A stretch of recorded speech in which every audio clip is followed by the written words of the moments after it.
Hey everyone, this time on Tim Talks Audio, we're using impact and drag and drop to add some kick drum depth. Sometimes when we're working on our projects or mixing for someone else, we need to add in some extra elements to reinforce other things that are in the production. In this case, we're working on an electro house dance kind of song, and I need to add some extra low end to the kick drum. One, we're going to be using the groove editor, and two, we're going to be using the stock plugin Gate. Let's dive into the DAW and we'll go over both. This video is brought to you by timflansbaum.com. Yes, I want to work with you on your project. Whether you're looking to offload the mixing or mastering of whatever you're working on, or you're actually looking for Studio One lessons, head over to timflansbaum.com, fill out the form, and let me know what you're looking for, and we can get going from there. Now, let's get back to the video. Okay, so here we are inside of our session. Like I said, this is a house, EDM, dance, trance kind of song. Here are just the drums on their own.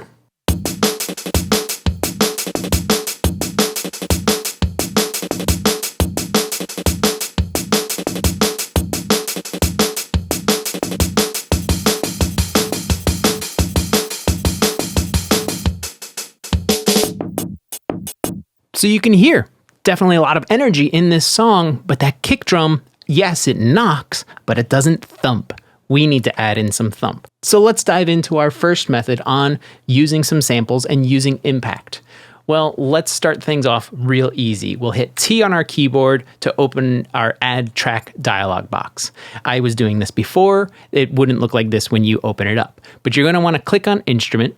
Name it whatever you want. I'm going to call this Impact Kicks. I only need the one. The color doesn't matter. You can color it however you want. And now here is where we're going to do some stuff. Input, ignore it right now. We're not going to worry about this. And then we are going to load in a new instrument. We'll just put Impact in, and it's going to be the first one on your list. Once you have all this set, just hit OK. It creates our new instrument track, places it in the folder with the routing a little off, and that's fine. We'll just change the routing. But now we have our impact in here, and we're going to pull the groove of the kick drum like this. So we're going to use our kick track, which is just audio, and yes, it's stereo, but I have it summed to mono. Don't worry about that. Let's use the groove editor to get all of the hits as MIDI notes. So to do that, go up to the top, hit the Q button, which is the quantize menu. This will drop down from the top. You can see I sort of did this before, but by default, it should open up as the grid menu. Change this to groove, and this box here, you'll see lines in it. From here, what you're gonna do is grab your kick or whatever track you need to pull the information of when the hits are. I'm gonna click and drag into the groove pattern section up here, and it will analyze that kick drum.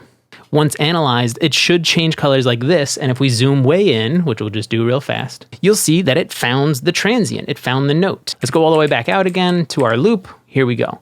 Now, this is the entire event. So if this was cut up into little sections, what I would say is bounce it as one section first, one complete file, then pull it into the groove. From here, just pull it right back out. Click and hold, and you can drag the MIDI information right from the groove editor. And the important thing is this will line up with your event. So make sure to lock it to wherever you started your entire session. Now, if we go over to the first kick hit, which is at bar 11, and we zoom way in, so we'll just grab these two, we'll make them real big, and then we'll zoom way in. There you go. We now have a MIDI note at this kick drum. We need to tell this MIDI note, one, what note are you? So we can just double click and we'll open up the editor. And right now it's C3. Well, we don't need that. So what we're gonna do is we're gonna hold down Control, or this would be Command on a Mac, and click on C3 here. And it's gonna select everything. Now that we have everything selected, you could also hit Control or Command A, that'll do the same thing. Come down here to pitch and just change this to C1. General MIDI, or GM if you didn't know that, says that your kick drum on a MIDI controller or a MIDI instrument is going to be C1. And if you want me to prove that to you, open up Impact. This is how all pad style sequencers are laid out, and it shows you right here in the top left, C1. If we open any preset, and we'll just go over here, I had one before called Club Electro. Now, the bass drum, yes, bass drum 2 is on C1, and bass drum 1 is on B0, which was just one note or one semitone lower. But everything else is going to fall in exactly the same. Your bass drum is going to be on C1. Your snare drum is going to be on D1. And then you can read and learn about other general MIDI notes from here. But we want all of our notes on C1 because that's going to give us our kick drum. And that's it. You've just pulled all of the MIDI information for your transients and loaded them into Impact. And now we have everything routed. Let's take a listen to how this sounds now.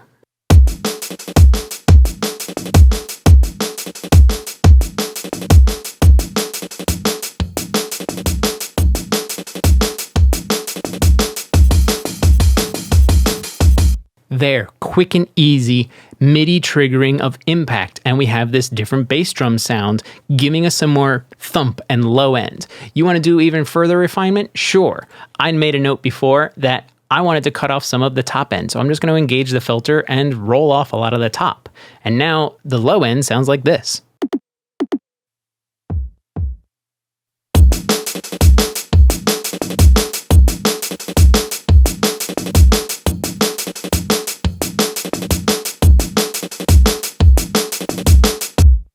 Like I said earlier, I was going to show you 2 different ways of doing this. This is absolutely one, and it's probably the faster way of doing this. But if you're not using Impact and you want to trigger something else, you can do the same thing. It's a virtual instrument. The Groove Editor will pull the MIDI from your source file as it is. But we have another trick up our sleeves. We can use the stock plugin Gate on the audio track and get our MIDI note from there. So now what we can actually do is kind of 2 things. Let's go ahead and just delete this MIDI information, and we'll right click on here and hide the bend markers. We're going to imagine this doesn't work, right? Now what I'm going to do is on my kick drum, I'm going to go and enter in a gate. With the gate, you want to go to the trigger section here and engage it. You want to turn this on. This way, when something actively goes through the gate, and you'll probably dial your threshold. I know that this is a program drum and it's basically all or nothing, so I can put my threshold kind of high. I'm going to set my trigger that when something crosses the threshold, it's going to output a MIDI note. And in this case, we know we want it to be C1. We can also adjust our velocity if we really needed to or if we wanted to. So that's cool as well. Now that we have this locked in, the rest of the sounds, they don't matter. Honestly, I'm not going to use the gauge, especially on a clean program drum like this. I don't need it. I need that MIDI information. So we can close this out and we can come back over here to Impact, and we can actually change where it's going to get its signal from. Instead of being all inputs, you can change this to gate. And now it's looking for the input of the gate to trigger the sounds. When I hit play right now, you'll see the gate actually firing and functioning. Let's put Impact over here and we'll reopen our gate real fast and put this up in the top left. So we'll hit play and you'll see the gate going and triggering. This is what it looks like.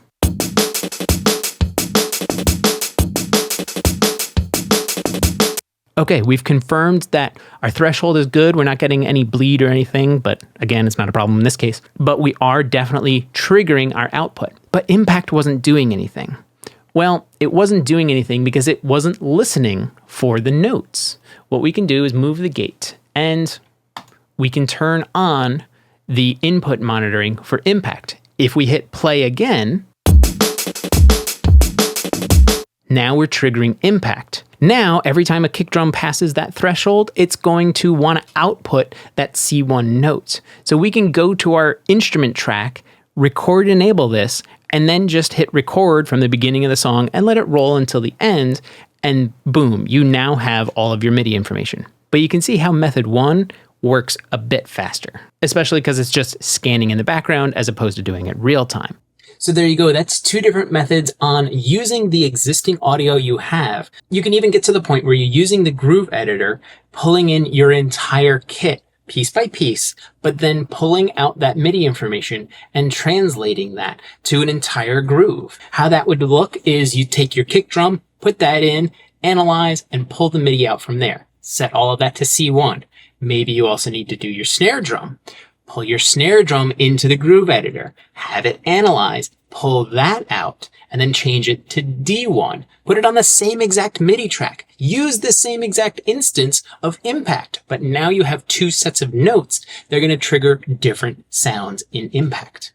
I hope this video inspired you to use the tools that you have available to help increase your production value, adding in maybe some extra low-end thump from your kick, or a snare sample, or just some weird sounds that you need anywhere in your production. That's not a one-shot. It's baked into an instrument somewhere.